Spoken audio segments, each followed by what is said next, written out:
Bueno, pues ante todo agradecerles que una tarde de verano, el día 5 de julio, con 15 actividades a la misma hora en Santander, se están llevando a cabo. Y además, una actividad inesperada, pero que concita mucha atención, que es el partido Alemania-España, que ha empezado a las 6. Así que tienen ustedes muchísimo mérito y el Centro Gallego se lo agradece.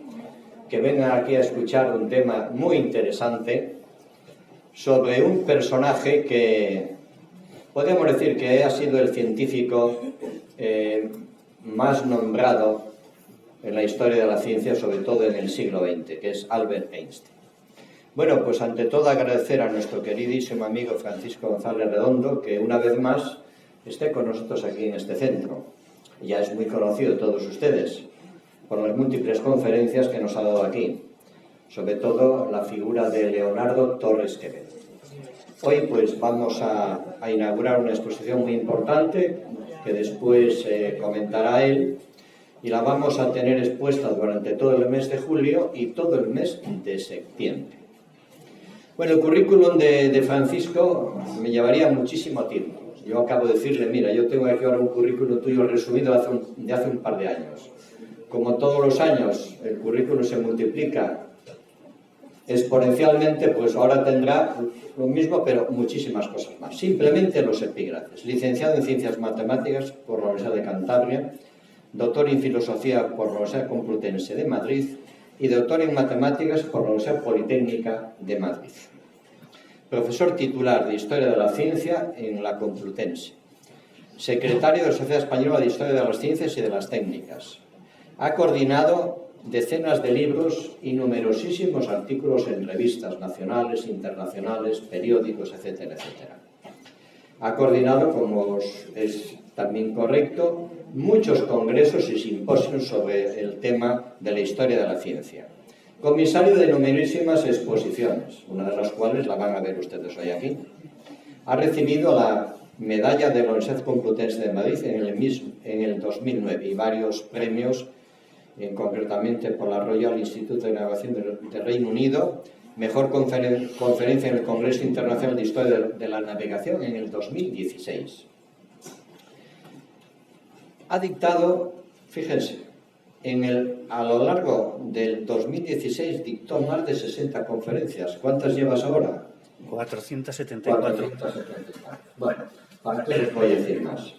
Yo creo que con estos antecedentes pues estamos ante un profesor expertísimo en la materia que nos va a ocupar y además pues ha elegido un tema muy interesante, quizás muy desconocido del gran público, no tanto llamémosle, de los científicos, pero es conveniente llevar al gran público la figura de este personaje que ha sido único, que es Albert Einstein. Bueno, pues vamos a darle un aplauso para animarle un poco. Pues muchas gracias, José Antonio, y sobre todo muchas gracias a los que habéis optado por venir aquí en vez de seguir a la selección española o, ni más ni menos que Ian Gibson, en la feria firmando libros. Bueno, pues vamos a hacer, como muy bien adelantaba José Antonio, un recorrido histórico. Y voy a empezar de alguna manera, porque es complicado, lo que habéis visto en el título y lo que vamos a inaugurar, elegir un comienzo. Y el comienzo va a ser este que tenéis a continuación, en cuanto esto quiera correr. La universidad es una institución pública con organización y vida corporativa autónoma y cuyos fines son: 1. La investigación científica en colaboración de maestros y discípulos. 2. La preparación científica y técnica de aquellas profesiones cuya enseñanza le está encomendada. Y 3. La acción social de extender y difundir la cultura y de vulgarizar los descubrimientos y las aplicaciones prácticas de la ciencia a la vida. Y os estaréis preguntando, ¿y esto de cuándo es? ¿Y esto quién lo escribió? Porque suena, hombre, el lenguaje no es muy actual, pero el mensaje, el concepto que subyace es del siglo XXI. Pues es del momento en el que le dicen desde España a Albert Einstein: queremos que vengas a visitarnos. Sí, es ni más ni menos que del año 1921. Y quien lo firma es el ministro de Instrucción Pública, de origen cántabro, César Silio. Ni más ni menos. Sí, Podría parecer que es de otra época, pero ya tiene más de 100 años. El primer intento de una ley de universidades hace más de 100 años, intentando delimitar cuáles deben ser las funciones de la universidad. ¿Y por qué empiezo así? Pues porque esta exposición, como gran parte de mi trayectoria, tiene un origen, que es mi señor padre y maestro Francisco González de Posada, que decidió que eso es lo que tenía que hacerse aquí en Cantabria en 1979 cuando consiguió la cátedra, crear una unidad de cultura científica, el aula de cultura científica de la entonces Universidad de Santander, al servicio de la Sociedad de Santander, de Cantabria y preferiblemente de España. Y como acaba de salir hace 15 días el libro donde aparece este capítulo que le dedico a mi padre y maestro, pues me parece que era el momento adecuado. ¿Por qué?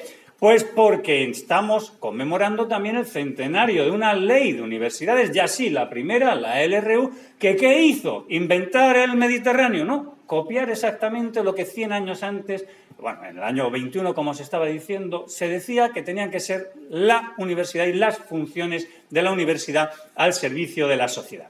Sí, ese servicio público desde el artículo número 1, es las funciones de la universidad al servicio de la sociedad, debían ser esas que estáis viendo ahí y que os acabo de contar. Preparación para el ejercicio, apoyo científico y difusión o extensión de la cultura.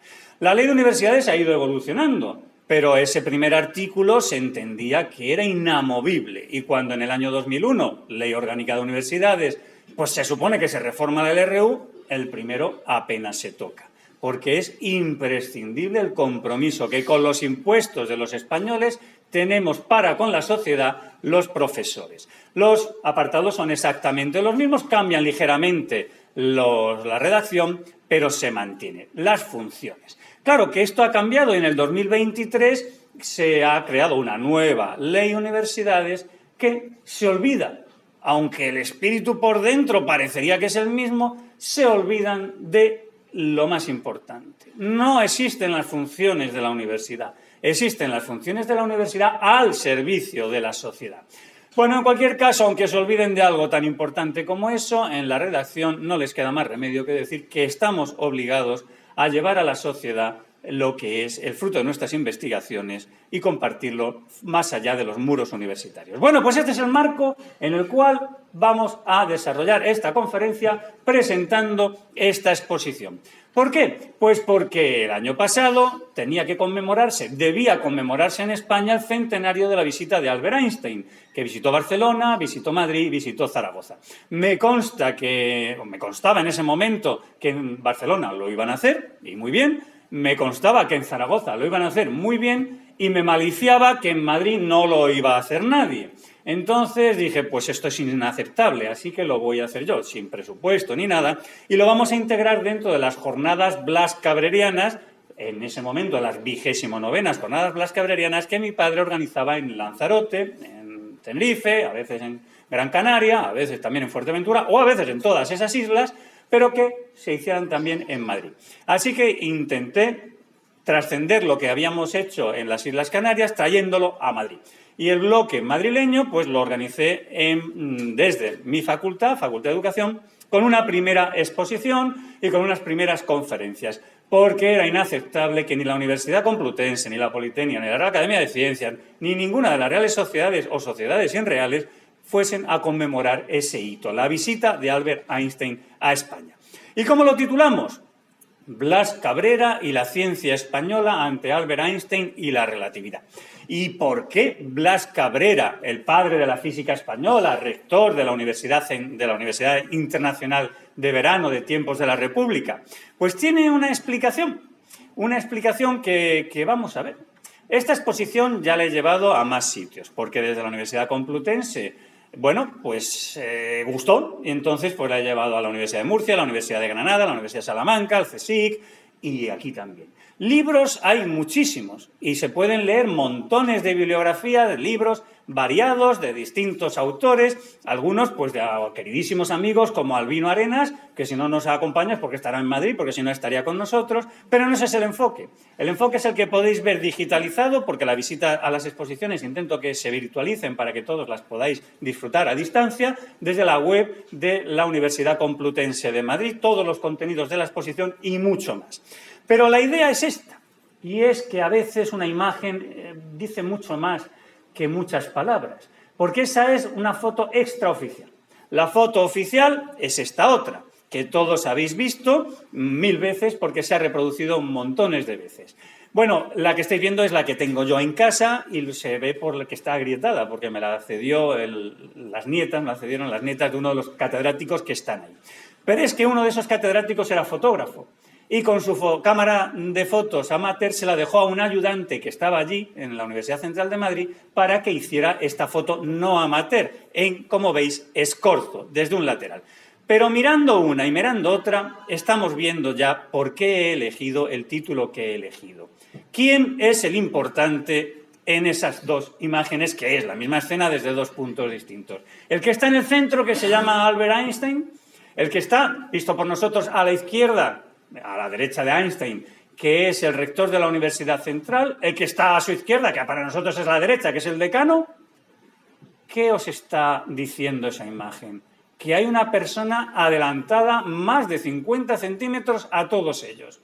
Ni el rector, ni Einstein, ni ninguno de los catedráticos. Aquí el importante se llama Blas Cabrera. Para eso estamos en la Universidad Central y para eso él es el anfitrión de Einstein. Esa era la explicación del punto de partida y el enfoque que queríamos darle a esa conmemoración centenarial para trascender lo que se hiciera en Barcelona o lo que se hiciera en Zaragoza o en cualquier otro sitio del mundo. Porque cuando llega, como veremos dentro de un rato, a la Real Academia de Ciencias a ser honrado por el rey, el importante es el rey, el importante es Einstein. ¿Quién está a la derecha? Blas Cabrera. Cuando haya que leer el discurso de presentación, de bienvenida, etcétera, ¿quién lo va a leer? Blas Cabrera. Cuando haya que visitar centros, ¿quién va a ser el que lo lleve? Blas Cabrera. Claro, pues ese es un poco el tema. Pero claro, no es una cosa anecdótica y he querido empezar con mi padre porque dedicar esfuerzos a que el mundo conozca quién es el padre de la física española, pues ya llevaba años. En el año 80 ya había organizado aquí un ciclo de física española en la Fundación Marcelino Botín y eso se transformó en una monografía que publicó el hijo de Blas Cabrera, Nicolás, en una colección que dirigía mi madre en esos momentos, María Dolores Redondo, profesora de universidad también. La primera profesora de la Escuela de Caminos de Madrid, la primera mujer profesora de la Escuela de Caminos de Madrid y la primera mujer profesora de la Escuela de Caminos de Santander, que no es solo esposa y madre, hay que reconocerlo. Bueno, esta es una exposición que él organizó en el año 88, la primera gran exposición sobre Blas Cabrera, Enrique Moles, Javier Zubiri. En el año 95 ya le ayudé yo con un gran congreso que hicimos tras, pues eso, moverse por las Islas Canarias y una exposición que es el germen de las que luego se han hecho sobre Blas Cabrera. Congresos, como muy bien decía el presidente del Centro Gallego, que hemos hecho en distintos lugares, pues sobre Blas Cabrera, Einstein, es nuevo, pero Blas Cabrera, Cajal y Torres Quevedo, las tres grandes figuras, y libros que podéis ver en la exposición, y más artículos, etcétera, etcétera, etcétera. Obra de facsímil para que el mundo conozca en ediciones actuales lo que fueron los españoles intentando dar a conocer la obra de Einstein, pues uno que hicimos en 1996, que lo tenéis aquí en portada, a la izquierda, a la derecha el que, bueno, y así, sucesivos trabajos. ¿Para qué? Pues para que la sociedad española entendiera que al menos un padre, una madre y un hijo estaban cumpliendo con lo que decía el artículo 1 de la Ley de Universidades, que tenemos que estar al servicio de la sociedad. Pero la exposición empieza con Albert Einstein, como no puede ser de otra manera, 1905. ¿Qué es lo que vais a ver cuando abramos la puerta? Pues vais a ver un primer panel sobre las revoluciones de la física del siglo XX, intentando concentrar en 3 párrafos y 3 fotos esa síntesis de lo que supuso la hipótesis del cuanto de Planck en 1900 y los 4 artículos impresionantes de Einstein, hay un quinto pero no se publica en el año 5 sino el año siguiente, sobre los 4 ámbitos en los que va a destacar: movimiento browniano, efecto fotoeléctrico y relatividad, hasta que nos dé el E igual a mc2, que no va a estar redactado así en el segundo de los artículos sobre relatividad. Y rápidamente pasamos a la visión española. Las 3 generaciones, tenemos la Feria del Libro. Bueno, pues las 3 generaciones clásicas, la del 98, la del 14 y la del 27, en clave científica, para no crear más categorías de historiación que nos confundan, ¿no? Bueno, pues vamos a tener esa generación del 98 con Echegaray, con Cajal o con Torres Quevedo, la del 14 con Blas Cabrera, Ortega y Gasset, o la del 27 con Enrique Moles, Puigdemont, José María Plans, etc. En un marco que es en el que se va a desarrollar la recepción de las teorías de la relatividad de Einstein, artículo del año 5, lo tenéis a la izquierda, artículo del año 5b, que los vais a tener en reproducción facsímil en las vitrinas, en la vitrina que tenemos ahí dentro, y rápidamente una visión. ¿Quién va a ser el que va a explicar lo que fue ese cambio, lo que supusieron esas revoluciones del siglo XX? Pues Blas Cabrera, a las puertas de la Guerra Civil, antes de venirse a rectorar aquí a la universidad en la Magdalena, pues radiado nos da una conferencia sobre la física que aprendió su generación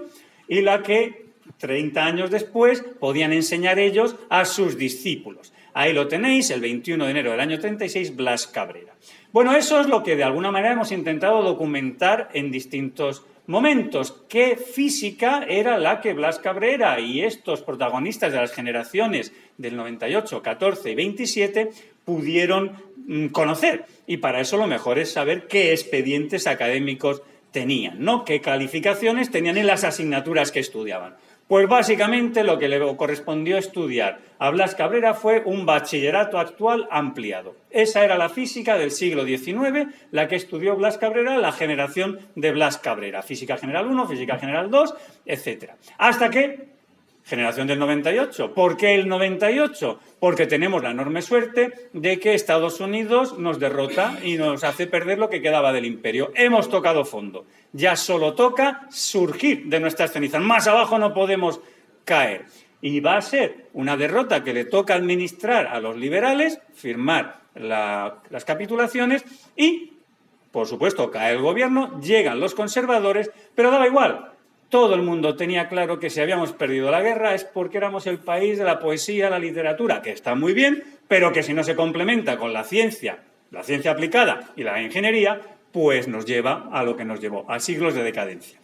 Y el primer ministro que va a haber de instrucción pública, porque era un ministerio que no existía, García Lix, conservador, va a entender que hay que reformar todo el sistema educativo, desde la universidad hasta infantil o de infantil hasta la universidad. Y en 6 meses va a crear todo un compendio legislativo, negro sobre blanco, luego hay que implementarlo, claro, cambiándolo todo. Y entre esos cambios, pues hacer una facultad de ciencias con una sección de físicas que tenga ya asignaturas de verdad. Acústica y óptica, termodinámica, electricidad y magnetismo. Porque si no existe eso, difícilmente se va a poder entender el final de la física del siglo XIX y desde luego no podemos empezar con la del XX. Y en ese marco es en el que Blas Cabrera, que ya ha terminado la carrera, va a encontrarse con los artículos de Einstein. Un Blas Cabrera y unos colegas que no tienen ni idea de lo que les están contando porque no se lo han explicado a ellos y que van a tener que ser autodidactas, yendo a las fuentes originales. En la vitrina vais a ver esta edición que preparó mi padre con Dominga, traduciendo del alemán en los artículos del año 1905 de Albert Einstein. Bueno, pues el segundo es donde tenemos el E igual a mc2, depende la inercia de un cuerpo de su contenido de energía, porque en el primero de los artículos eso no está. Bueno, pues lo que vamos a ver es que Einstein se va a convertir en la figura de referencia. Va todo el mundo a asombrarse y sobre todo va a llegar a una conclusión. Aparentemente, su teoría de la relatividad especial es matemáticas, su teoría de la relatividad general de 1915 pues es matemática más filosofía, como queramos verlo, pero se queda ahí. ¿Hasta qué? Hasta que en 1919 una misión de la Royal Society, de la Royal Astronomical Society, dirigida por, bueno, ahora lo vais a ver, a Eddington, en 2 lugares de la Tierra, detectan que tenía razón, que la luz se curva, entre muchas predicciones teóricas de la teoría general de la relatividad, se curva en presencia de campos gravitacionales. Entonces, esa corroboración experimental hace que los británicos digan de un alemán que es la figura de referencia, que ya pasó a la historia el británico Isaac Newton y que lo ha superado enormemente en ese año 1919. Y se encuentran con un problema. Ya sabían que como teórico era impresionante lo que había aportado Albert Einstein. Pero es que ahora encima es que tiene razón. Es que es verdad, no matemática, sino verdad física, porque se corrobora experimentalmente una predicción teórica aparentemente inútil. Y se encuentra la comunidad científica con un problema. Ahí el premio Nobel existe. Se ha propuesto a Albert Einstein en numerosas ocasiones para el premio Nobel, pero no se le puede dar el premio Nobel. Es incompatible el darle el premio Nobel a Albert Einstein con los propios deseos, con el testamento de Alfred Nobel. porque el testamento que está publicado y todo el mundo conoce es que solo se le puede dar a aquel, bueno, primero ha creado un fondo cuyos intereses serán distribuidos en forma de premios para aquellos que durante el año precedente hayan realizado el mayor beneficio a la humanidad. En el caso de la física, a una persona que haya hecho el descubrimiento o el invento más importante dentro del campo de la física que le sirva a la humanidad.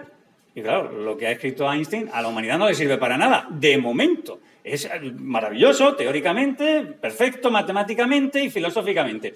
Pero no se puede construir nada aparentemente con eso, ni aplicarlo a nada. Entonces se ha propuesto a Einstein en distintas ocasiones, pero el año 1921 ha quedado desierto. No se han puesto de acuerdo en el comité para premiar a nadie. Y en el año 1922 todo el mundo tiene claro que se le va a dar el premio a Niels Bohr. Entonces, claro, aquí hace falta, como siempre, tener un padrino dentro del comité. ¿Y por qué le van a dar a Niels Bohr el premio? Por los servicios en la investigación, en la estructura de los átomos y la radiación que emana de ellos. Y el abogado que tiene dentro del comité, Albert Einstein, dice, pero vamos a ver, si para lo que le vamos a dar el premio a Niels Bohr hace falta la ley del efecto fotoeléctrico de Einstein de 1905, ¿cómo le vamos a dar a Bohr el premio en el año 22 y dejar desierto el del año 1921 si para darle el premio del año 22 necesitaba lo que había hecho Einstein en 1905? ¿Por qué no le damos el del año 21 en el año 22, además del año 22, en el año 22 a Niels Bohr, a Einstein?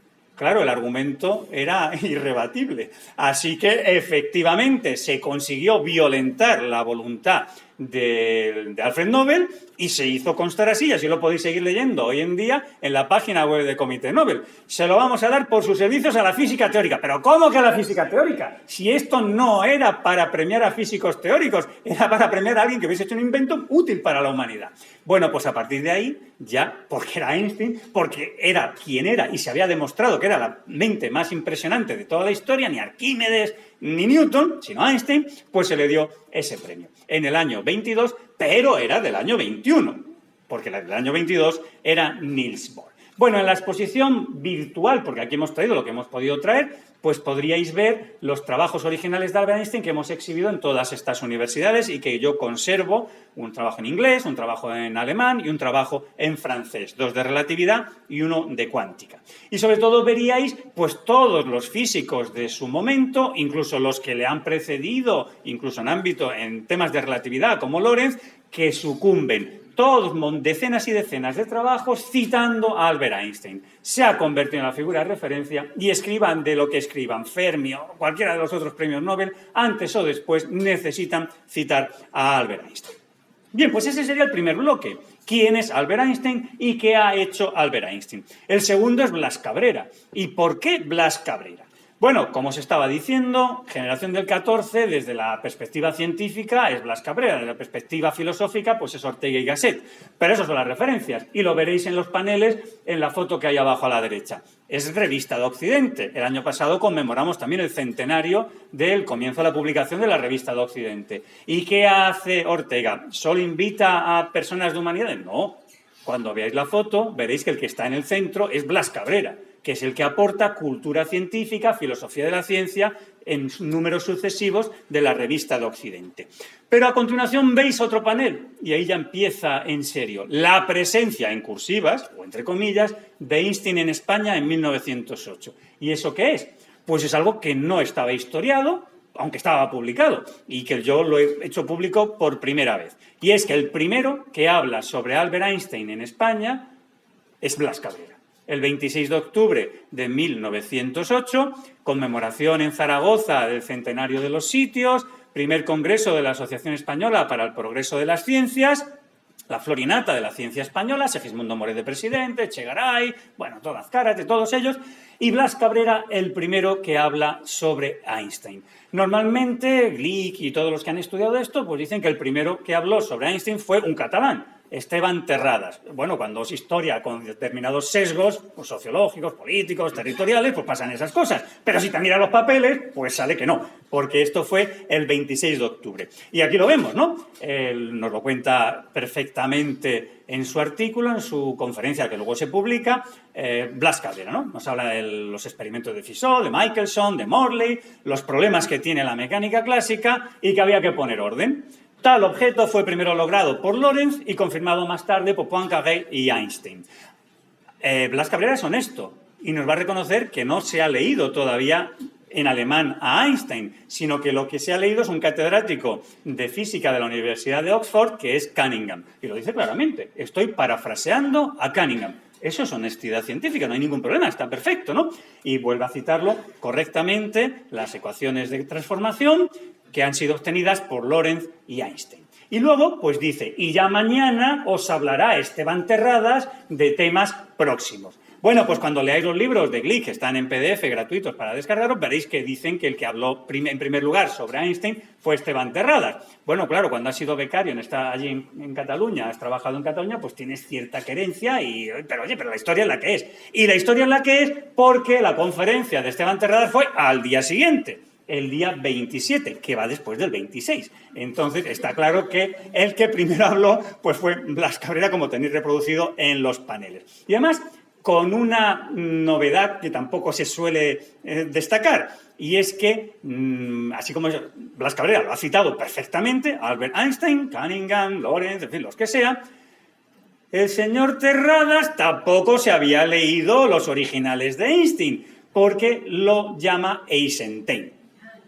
Y diréis, bueno, hombre, pero eso es el tipógrafo. Claro, el tipógrafo le das los manuscritos y claro, como no es físico, pues no le suena. Yo, pues no, porque el tipógrafo que hizo esto estaba entre Toledo y Madrid. Y año y medio después, Esteban Terradas lee su discurso de ingreso en la Academia de Ciencias de Barcelona. Y el tipógrafo era de Barcelona. Y vuelve a poner Eisenstein. Así que no es una errata, no podemos echarle la culpa al tipógrafo porque es el que se equivoca Esteban Terradas. Es más, es que el propio Esteban Terradas dice, como muy bien dijo ayer Blas Cabrera, pues ta. Es decir, que no hay ninguna discusión. Por primera vez Einstein llegó a España, a Zaragoza, en 1908, en manos por boca de Blas Cabrera y a continuación de Esteban Terradas. Y a partir de ahí, pues, ¿qué va a hacer Blas Cabrera? Pues bueno, visto esto, pues ya empieza el trabajo de apostolado. Ha descubierto Blas Cabrera lo que es la figura de Albert Einstein, lo que supone la relatividad especial, se pone a estudiarlo y se va a poner a divulgarlo. Claro, Blas Cabrera es esa apuesta que van a hacer la generación del 98 y lo que queda de la generación del 76, de 1876, Institución Libre de Enseñanza, la apuesta por la juventud. Hay que converger con Europa en materia científica. Vamos a apostar por ti, jovencito Blas Cabrera, porque tú vas a ser el líder de la física española. Van a apostar por Julio Rey Pastor para que sea el líder de la matemática española. Y así, eligiendo una serie de jovencitos. Con Blas Cabrera van a acertar. Y ahí lo van a hacer con menos de 30 años, académico de número de la Real Academia de Ciencias Exactas, Físicas y Naturales, que ahí llegaban cuando ya estaban a punto de fallecer. Era como una medalla final, ¿no? Y entonces Blas Cabrera se encuentra con que tiene que hacer un discurso de ingreso. Y tiene una paradoja tremenda y nos lo dice clarísimamente. Voy a hablar del éter y sus relaciones con la materia en reposo. Dice, ya sé que esto es obsoleto, esto es ciencia del siglo XIX y no es de esto de lo que yo tendría que hablar. Pues con harto sentimiento me veo obligado a hacerlo así porque aquí no tengo sitio para ser moderno de verdad. Pero no se preocupen ustedes que estoy trabajando en ello. Bueno, pues en la vitrina vais a ver esa edición que preparamos en el año 1996, mi padre y yo, sobre los principios fundamentales de análisis vectorial en espacio de 3 dimensiones y el universo de Minkowski, que fue el primer libro de relatividad o de la matemática que necesitaba la relatividad especial, que se publicó en España y que no se cita en ninguna de las biografías ni de Blas Cabrera, hechas por otras personas que no seamos nosotros, claro. Pues no sé por qué misteriosa razón. Pero está ahí. Se publicó por capítulos en la revista de la Real Academia de Ciencias. Ahí tenéis 2 páginas, por ejemplo, de 2 de los capítulos, y es que no hay ninguna duda. Ecuaciones del campo eléctrico y los fenómenos de los cuerpos en movimiento, el capítulo 5 y el capítulo 6, principio de relatividad, y el capítulo 7, y así sucesivamente, ¿no? Geometría del espacio Minkowski. Es decir, que Blas Cabrera no lee su discurso de ingreso sobre relatividad porque está preparando todo un tratado sobre estos temas. Y no es que fuese folclórico, no es que fuese anecdótico, no, es que ahí tenía mucha matemática implícita. Pero claro, esto no se lo puedes contar al público en conferencias divulgativas. Entonces, cuando hay un congreso científico, en este caso el siguiente congreso de la Asociación Española para el Progreso de las Ciencias, le toca dar la conferencia inaugural. ¿Y de qué va a hablar? Pues de relatividad, claro. Entonces, por supuesto, pues tiene frases maravillosas, ¿no? Este supuesto no responde evidentemente a la realidad y al prescindir de él, la teoría predice la posibilidad de tal consecuencia choca con el principio filosófico de la relatividad de nuestros conocimientos. Y así va divulgando, ¿no? Sucesivamente, pues citando a Einstein, etc. Cuando los ingenieros de caminos, yo creo que ya me habéis oído alguna vez gritar ¡Dios existe! Claro que Dios existe y además es ingeniero de caminos. Bueno, eso se decía en el siglo XIX. Los importantes eran los ingenieros de caminos, no los físicos. Bueno, pues a veces los ingenieros de caminos invitaban a los físicos, bueno, pues a que contasen cosas. ¿Y qué hace Blas Cabrera? Pues ir a hablar de la geometría que necesita la física de ese momento, la de 4 dimensiones, y se lo cuenta en el Instituto de Ingenieros Civiles a los ingenieros de caminos. Y les habla de la hipótesis de los cuantos y les habla de relatividad, culturizando a unos ingenieros que, lógicamente, para construir puentes, etcétera, pues no necesitan las teorías del siglo XX, les valen con las del XIX. Bueno, pues estas obras de Blas Cabrera, las obras completas de Blas Cabrera que dirigió mi padre, pues han tenido más aproximaciones de este tipo porque Blas Cabrera, a partir de ahí, todos sus libros, de una manera u otra, son para divulgar la obra de Einstein. Este en concreto, pues la edición la hace una de mis hermanas, que es física, para destacar de nuevo esas ideas, ¿no? Una de las consecuencias necesarias del principio de relatividad que Einstein formuló explícitamente como una parte del mismo que corresponde concretamente al fracaso de los experimentos de Michelson es la constancia de la velocidad de la luz, etcétera, etcétera, etcétera. Pero claro, Blas Cabrera ya es la figura de referencia. Cuando hay que exportar a las antiguas repúblicas españolas, a Iberoamérica, a la América española, ciencia española que ya es vendible y proyectable más allá de la península, pues es Blas Cabrera el elegido y allí va a Argentina. Y hable de lo que hable, las fronteras del conocimiento natural. Pues ¿de qué va a hablar? De nuevo va a intentar divulgar las teorías de Einstein. Cuando va a dar una conferencia a la sociedad, en este caso, oceanográfica, le dice, pues yo de oceanografía no sé, os voy a hablar de relatividad también. Y les da otra conferencia de relatividad con unas frases maravillosas. Yo no conozco otro ejemplo en la historia de la ciencia de una teoría absolutamente desprovista de aplicación a la vida práctica, por lo menos en el porvenir al alcance de nuestra previsión, y que haya conmovido tan profundamente al vulgo como la que va a ocuparnos en esta tarde, la teoría de la relatividad. 1921. ¿Qué hacemos que no le podemos dar el premio Nobel a Einstein porque su teoría es inútil? Dicho entre comillas, ¿no? Bueno, pues en el año 1923, y también está en las obras completas, lo tenéis en la vitrina, pues Blas Cabrera escribe ya un tratado con ese título, Principio de Relatividad.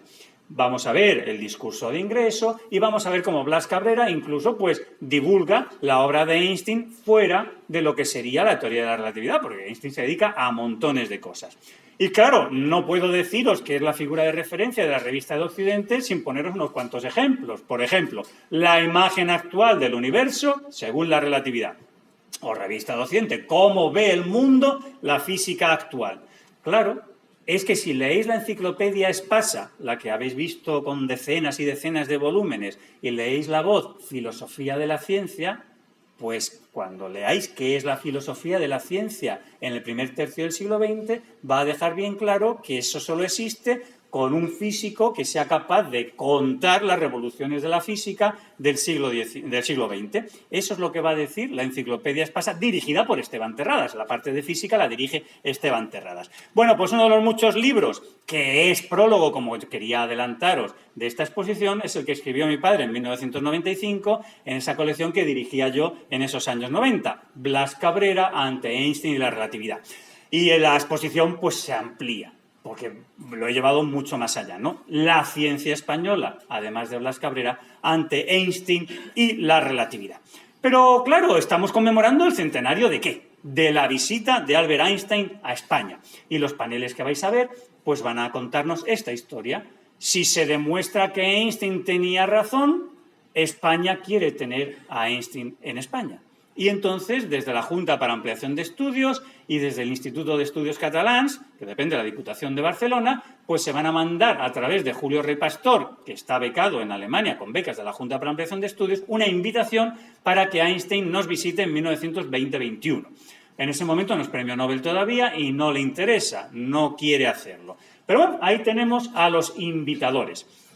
Hasta que viaja a Japón. Ha aceptado a finales del año 22 viajar a Japón y pasarse un mes en Japón. Y claro, ahora viajamos en avión. Entonces será un viaje, pues claro, saliendo de Marsella, pasando por el Estrecho de Suez, Singapur, Hong Kong, Shanghai y acabas en Japón. En el viaje de ida ya sabe que le han concedido el premio Nobel porque llega por telegrama antes de llegar a Japón. Y en el viaje de vuelta no existen los WhatsApps, existen los telegramas, pues confirma a Esteban Terradas que va a aceptar la invitación y que viene a España. Bueno, esta historia es muy novelada y se ha contado muchas veces. Llega a Barcelona, no le está esperando nadie, porque, claro, pero lo que no se cuenta es que no está esperándole a nadie, entre otras cosas, porque el pobre Esteban Terradas ha perdido una hija 3 días antes. Está de luto y no está para mucha fiesta. Entonces se cuenta como el de los pelos llega a la estación, no le recibe nadie, se va a una pensión, pero claro, llega un tío con unos pelos raros a una pensión, hablando en raro, en alemán, que nadie entiende, y entonces pues nos cuentan esto, la prensa se mueve mucho, que hasta que alguien lo descubre y total, aparece milagrosamente el presidente de la Diputación y ya se lo lleva a un hotel de 4 estrellas, ¿no? Bueno, seguro que no fue así, pero queda simpático queda simpática la anécdota de que pues, fue eso, a una pensión y lo salvaron de la pensión pues por la fama que le precedía. Bien, pues empiezan sus conferencias. Albert Einstein siempre daba 3 conferencias. Era, digamos, su cursillo de 3 conferencias. Relatividad especial, relatividad general y avances más allá de esas 2 teorías. Y se decía que cobraba, o iba a cobrar, eso es lo que se negoció, 3.500 pesetas por dar esas 3 conferencias. Eso es lo que cobraba a un profesor ayudante, auxiliar, profesor titular, más o menos, en todo un año. Más o menos. Cuando van trienios, pues va ampliando. Bueno, ese papel de lo que cobró en Barcelona no lo ha visto nadie. Eso apareció en una carta que se le ofreció, pero no lo ha visto nadie todavía cuánto cobró realmente en Barcelona. El hecho es que, aparte de lo que son las conferencias, pues tuvo vida social. Lo llevaron a Poblet, a Montblanc, bueno, tuvo cierta vida social. Y a partir de ahí, pues además, pues solía regalar una conferencia más. Problemas filosóficos implícitos en la teoría de la relatividad. Esa ya gratis, esa ya iba de bis, ¿no? Como los conciertos, ¿no? Bueno, y así lo hace y así da esas conferencias. Pero se plantea una cosa, todo el mundo quiere estar con Einstein, claro, aunque nadie lo entienda, no porque hablase en alemán, que hablaba en francés y con una pizarra, pero no se entiende, pero daba igual, todos queríamos estar con Einstein, ¿no? Y uno de los que quiere estar es ni más ni menos que Pestaña, Ángel Pestaña, el líder anarcosindicalista en Barcelona. Y estamos hablando del año 1923, febrero de 1923. El golpe de Estado de Primo de Rivera será en septiembre y será por los grandes problemas que están planteando los pistoleros de los empresarios contra los anarcosindicalistas, matando empresarios. Bueno, todo el jaleo que había en el año 1923 en Barcelona. Y claro, es que la prensa deja por escrito que se ha solidarizado con el pensamiento progresista anarcosindicalista. Y eso, que seguramente no lo dijo Einstein, es lo que aparece en la prensa. Y tenemos un problema, y es que de Barcelona va a Madrid. Y en Madrid le están preparando ya la fiesta, porque claro, como no estaba claro que fuese a ir, pues no se habían puesto de acuerdo ni cuánto le tenemos que pagar, ni qué podemos hacer con él. Y lo que vamos a hacer es hacerlo de doctor honoris causa. Y entonces llega el acuerdo, mientras todavía está en Barcelona, del Consejo de Gobierno, que han decidido hacerlo doctor honoris causa. Perfecto. Ya ha terminado la visita a Barcelona, el 1 de marzo coge el tren y tiene que venirse a Madrid. Pero claro, en Madrid están temblando y el que más está temblando es el rey, porque él sabe lo que es que atenten los anarcosindicalistas contra él. El mismo día de su boda ya murieron unas cuantas personas, ¿no? Y claro, viene uno que dice la prensa que es muy favorable al pensamiento de los obreros, que el rey está diciendo, bueno, aquí, ¿qué es lo que está pasando, no? Bueno, la visita de Einstein a Barcelona está más que documentada. En Internet tenéis un montón de información. Hay fotografías de la despedida que le hacen y se viene a Madrid. Claro, el tren tiene que parar varias veces y, entre otras paradas, va a hacer una parada en Zaragoza. Y va a aprovechar la Academia de Ciencias de Zaragoza para decir, espérate, ya que tienes que pasar por aquí, entramos en el tren, negociamos contigo y te contratamos para que en el viaje de vuelta, que tienes que volver a pasar por Zaragoza, pues des unas cuantas conferencias en Zaragoza. Pues ya resuelta esa parte, ya sigue viaje a Madrid, y en Madrid sí, ahí le está esperando el embajador, bueno, todo el mundo quería estar con él. Bueno, pues llega por la noche, se va a alojar en el Hotel Palace y pues no se sabe muy bien por qué, al día siguiente, en vez de empezar a visitar el Museo del Prado o ir a la universidad, pues tenemos esa imagen que también tenéis en los paneles, donde está Einstein en el centro, y mirad qué cara de funeral tienen todos los que están ahí. ¿Y por qué están tan serios? Pues porque Einstein no se mueve si no firma antes cuánto va a cobrar. Y estamos a viernes 2 y al día siguiente tiene que dar la primera conferencia. Y entonces ahí está el rector, ahí está el gerente, ahí está José María Plans, ahí está Blas Cabrera negociando con el rector cuánto va a cobrar. Porque si no, no hay.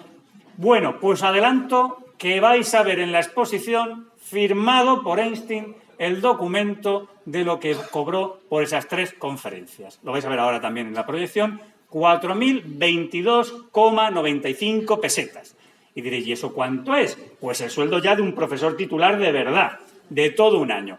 Y diréis, mucho parece. Yo digo que no. Cuando viene Obama o viene quien sea, Gore, pues cobra 100.000, 200.000 euros, y presidentes de Estados Unidos hay cada 4 años, o cada 8. Y Einstein es uno cada vida. Todavía no, ya han pasado más de 100 años y no tenemos a otro. O sea que poco me parece, que diría un bilbaíno, ¿no? Poco me parece, pues.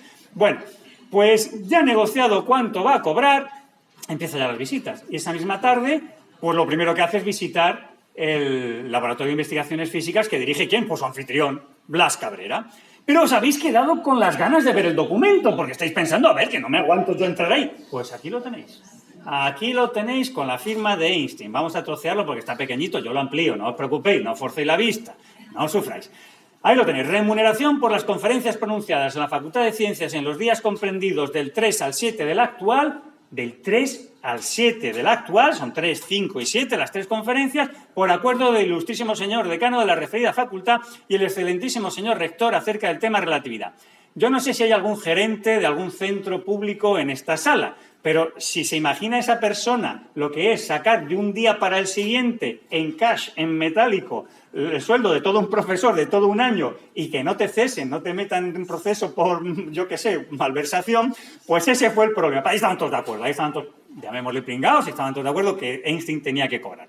Y ahí lo tenéis, la firma, 4.022,95 pesetas, y la firma de Albert Einstein que tenéis aquí abajo, Albert Einstein. ¿Y la fecha? ¿Qué día pone? 3. Ha cobrado el día 3, cuando las conferencias son el 3, el 5 y el 7. No ha cobrado al terminar.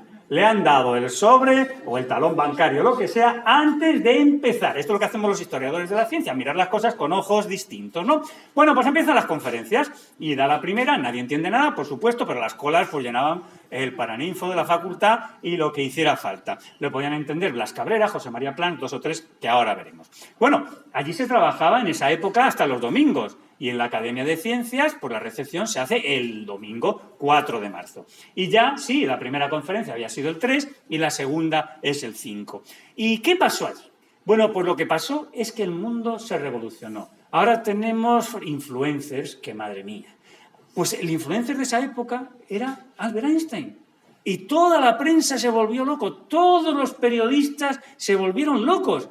La gravitación de la luz se debe a Einstein, permítame usted. Antes de que la descubriera, a mí ya me pesaba de 40 a 50 pesetas al mes. Daba igual, impregnó toda la sociedad, todas las caricaturas, toda la prensa como locos. Y claro, por allí pasaban algunos que decían, entre conferencia y conferencia, yo quiero absorber a Einstein. ¿Y quién es la figura que de verdad ha estado en Alemania y representaba el pensamiento, la filosofía de la época? Ortega y Gasset. Ortega y Gasset coge a Albert Einstein con Manuel Bartolomé Cosío, que había sido el redescubridor del Greco, y que se iban a ver el mundo del Greco a Toledo, el mundo judío. Einstein era judío, pues claro, era una combinación magnífica, y también se conservan bastantes fotografías de ese paso por Toledo anfitrionado por estas figuras impresionantes de la cultura española de esa edad de plata, ¿no? Pero como os estoy adelantando, es que toda la prensa, especialmente Bagaría y desde el periódico El Sol de Ortega, pues entendió perfectamente qué es lo que tenían que poner. Dime, papá, ¿hay alguien más sabio que Einstein? Sí, hijo. ¿Quién? El que lo entienda. Daba igual que no se entendiera, sabían que era el influencer y que era la imagen que tenían que dar. Esa era la información y la imagen que recibían nuestros jóvenes en esa época. Eso sí que era una imagen que podía crear vocaciones hacia la ciencia, etcétera, no lo que están viendo en redes, etcétera, nuestros jóvenes actuales, ¿no? Y además parodia del propio estamento académico universal de su vanidad y de su tontería. ¿Y tú, Calínez, has comprendido la teoría de la relatividad? Hombre, pues la he entendido muy relativamente, ¿no? Claro, pero estábamos allí todos el día que le hicimos doctor honoris causa. Toda la prensa, ¿cómo no iba a estar la prensa? Bueno, pues todo esto yo os lo he contado apresuradamente y tenéis 2 paneles detallados, con imágenes, de todo lo que os he contado para que lo veáis con calma, tranquilamente en la sala. Bueno, a la vuelta ha terminado, ha visitado el Museo del Prado, se ha encontrado con Cajal, al que admiraba, y bueno, después de una tertulia que tuvieron rápidamente, volvió a visitar el Museo del Prado, y ya el día 12 de marzo pues tiene que emprender el viaje de vuelta. Ha aceptado la invitación de Zaragoza y va a parar en Zaragoza.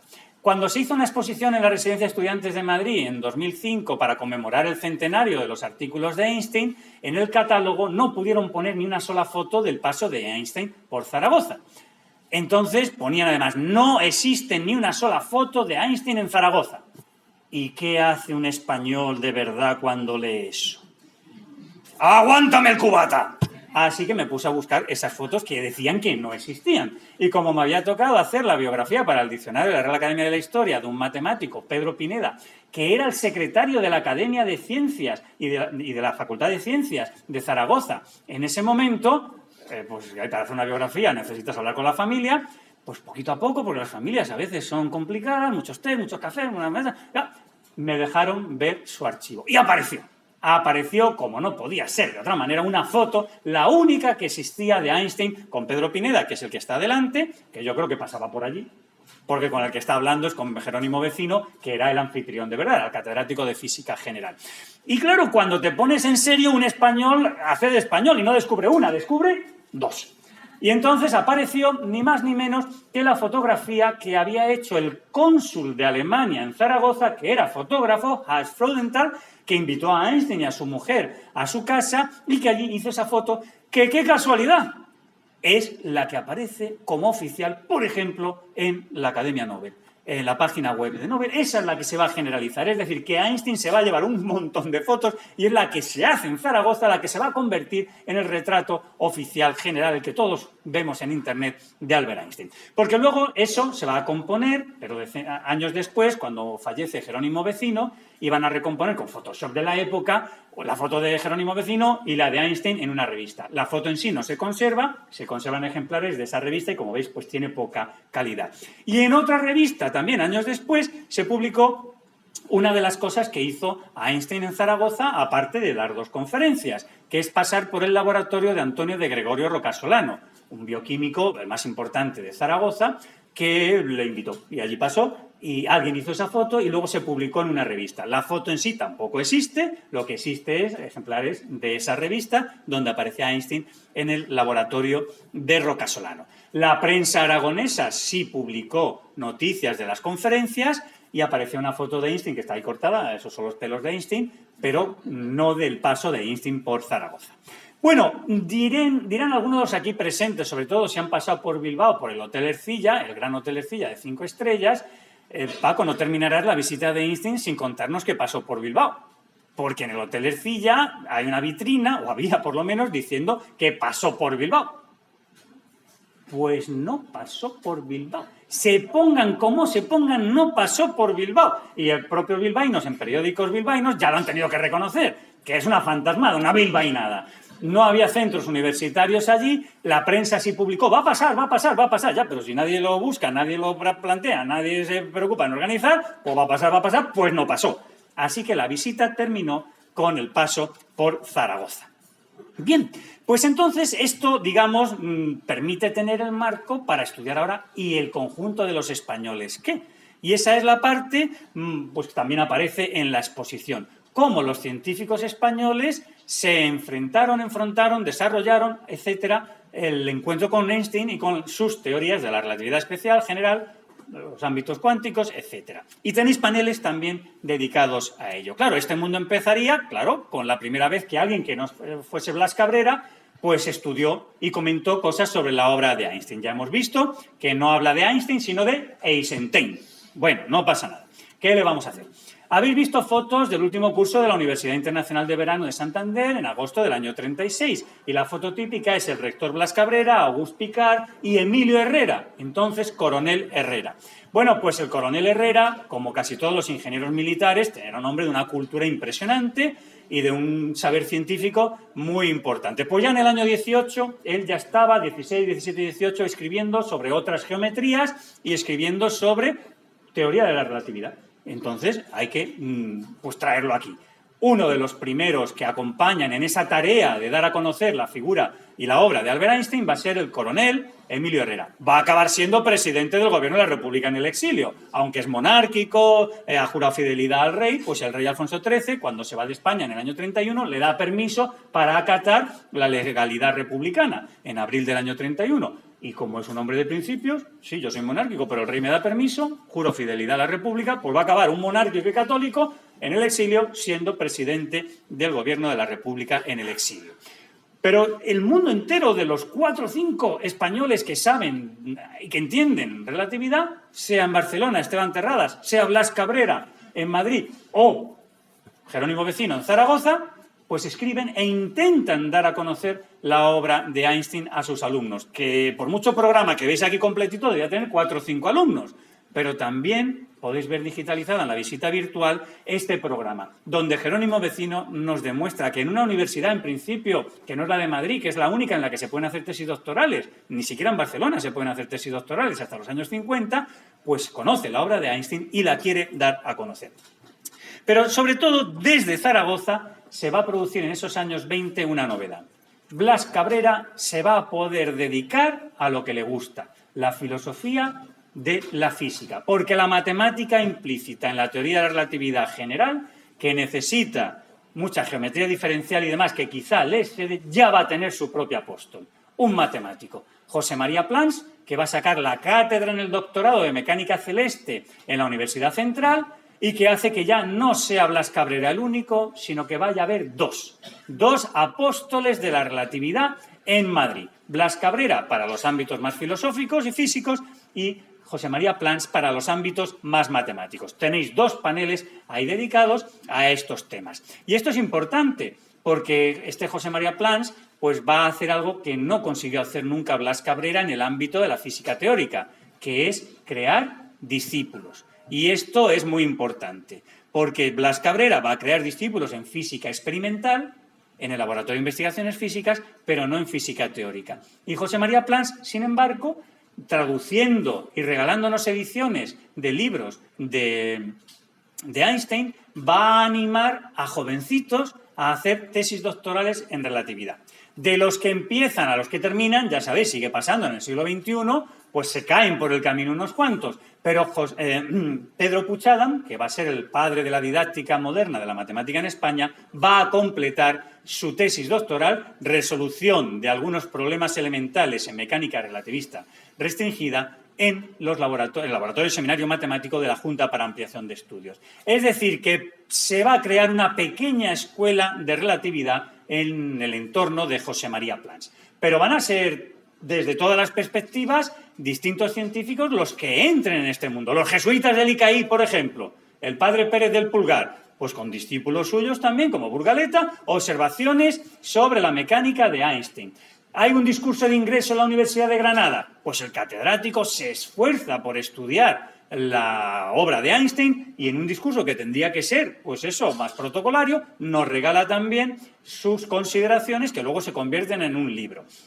También los hay que están peleándose con Einstein, que son más inerciales y que no les apetece nada que Einstein triunfe y reconocer su valía, como Galván, y publica una y otra contra Albert Einstein. No le va a hacer caso a nadie. Y luego tenemos cosas singularísimas que me encanta destacar.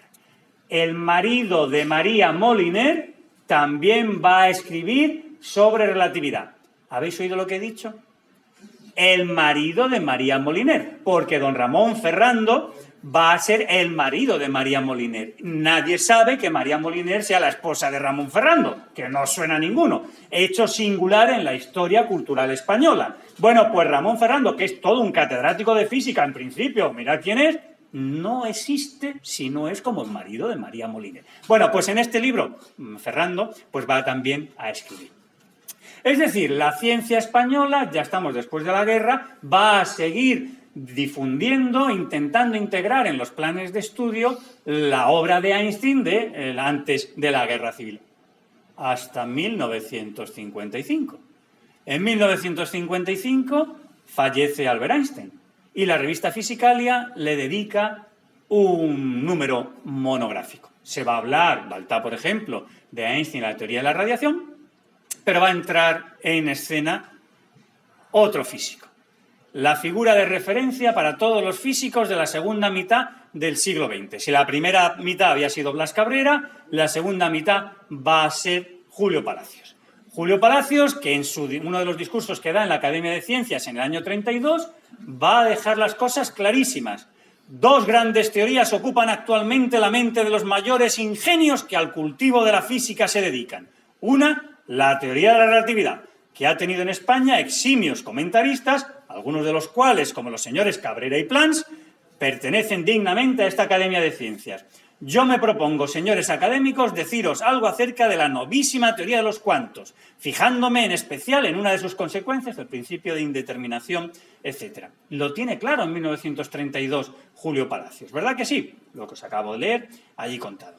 Y aunque tiene que hablar de la teoría de los cuantos, en ese año 32 entiende que no se puede escribir nada ni dar un discurso a alguien que quiera parecer que está al día sin mencionar a Einstein y aunque no venga a cuento la teoría de la relatividad, el espacio y el tiempo, la gravitación, etc. Y lo va a hacer en distintas ocasiones. La atrevida hipótesis de Einstein, etc. ¿Que hay que divulgar? Ningún problema. Desde las páginas del debate de Ángel Herrera Oria, dirigido por Ángel Herrera Oria, que tenemos aquí, ¿verdad?, presente continuamente, a lo de la Iglesia de Santa Lucía, pues entienden que hay que difundir la obra de Einstein. Y aquí tenemos a Julio Palacios, pues difundiendo la obra de Einstein desde las páginas del debate en el año 35, con naturalidad. Cuando hay que escribir un libro sobre física teórica, pues ahí está. Pues vamos a poner la E igual a mc2, porque hay que hablar con normalidad de Albert Einstein. Pero Julio Palacios, monárquico, quinta columnista de Franco, protagonista de la operación Casado-Besteiro, guerra civil dentro de la guerra civil en el bando republicano en marzo del año 39. Como monárquico que es, en el año 44 se adhiere al manifiesto desde Suiza de don Juan de Borbón diciéndole a las democracias occidentales: vais a derrotar a Hitler, detrás de Hitler que vaya Franco. Yo, rey de España, demócrata. Vamos a dejar de dictaduras, vamos a dejarnos de repúblicas y vamos a crear una monarquía parlamentaria conmigo, con don Juan como rey. Catedráticos monárquicos, entre ellos Julio Palacios, dicen: nos adherimos. Antes de firmar la adhesión, los servicios secretos de Franco ya sabían quiénes iban a firmar, los cogen a todos y los confinan en distintos lugares. En el caso de Palacios, en Almansa, provincia de Albacete. Bueno, al año siguiente ya lo liberan y no sabe qué hacer con él. Así que le dan permiso para que se medio exilie en Lisboa. Y en Lisboa va a escribir un trabajo teórico, análisis dimensional. Y nos va a contar, pues, esa parte de la matemática aplicada a la física y con un capítulo de mecánica relativista. Y aquí esto empieza a no funcionarle, claro, porque en física clásica las magnitudes son separables, las leyes son perfectamente distinguibles y él puede organizar en su análisis dimensional un estudio completamente matemático y convertir esas ecuaciones con discriminación espacial en un estudio matricial, estudiar pues el orden de dimensionalidad de esas teorías. Bueno, todo funciona muy bien en todas las teorías clásicas. Pero claro, en el capítulo de relatividad esto no funciona igual. Y eso de que se puede separar el espacio del tiempo, pues por definición, bueno, por postulado de Einstein, está claro que no, que ha dejado de existir el espacio, el tiempo y la materia, y que lo que acaba existiendo es el espacio-materia-energía. Entonces, claro, esto no se somete fácilmente a lo que Palacios está escribiendo, con lo cual entra en conflicto consigo mismo y con Einstein. Y en ese año 1955, que se publica ese número monográfico, sí, faltaba hablar y muy bien de Einstein, pero lo que va a hacer Palacios es preguntarse, ¿se puede entender la teoría de la relatividad? Al año siguiente, ¿se debe revisar la teoría de la relatividad? Al año siguiente, ensayo de una nueva teoría de la relatividad. Ese mismo año, relatividad, una nueva teoría. Y nos lo cuenta. Desde que Einstein enunció su famoso principio de relatividad, han pasado 50 años, el mundo se ha vuelto loco, pero no hay manera de entenderlo. Yo, Palacios, no lo entiendo. Esto no debe hacerse. Postulados de la nueva teoría de la relatividad. Se seguirá preguntando, ¿existe el éter? Y cada vez que hay alguien con un experimento que parece refutar algo de las teorías de Einstein, un artículo en la revista de la Academia de Ciencias sobre una nueva teoría de relatividad, inercia y gravitación, la nueva dinámica antirrelativista. No solo está escribiendo intentando confrontarse con la relatividad de Einstein, sino que va a crear la antirrelatividad. Lo que pasa es que estos últimos trabajos van a coincidir con su fallecimiento prematuro y el libro nunca se va a terminar. Pero la conferencia sí. Aunque yo sé que queréis seguir hablando y escuchando, tenemos que terminar. Y yo he cumplido con el compromiso que desde el año 21, cuando se estaba preparando la visita de Einstein, los profesores universitarios tienen que hacer. Estudiar, investigar, enseñar a sus alumnos las cosas y luego venir a la sociedad a seguir compartiendo con la ciudadanía eso que no se puede quedar dentro de las paredes universitarias. ¿Y de quién lo he aprendido? De mi padre y maestro. Y en este caso concreto, ese libro que escribió en el año 95, pues lo hemos desarrollado muy ampliamente para que tengáis no a Blas Cabrera ante Einstein y la relatividad, sino a toda la ciencia española ante Einstein y la relatividad. En las vitrinas vais a ver algunos de los libros que hemos ido escribiendo y sobre todo lo que quería es que esta conferencia, él no nos acompaña de momento, creo que se iba a juntar en algún momento después y sí va a venir y le podéis abrazar cuando venga, como quise que se quedase caracterizado para siempre, como el guardián que ha sido y que será de la memoria de la ciencia española. Muchas gracias.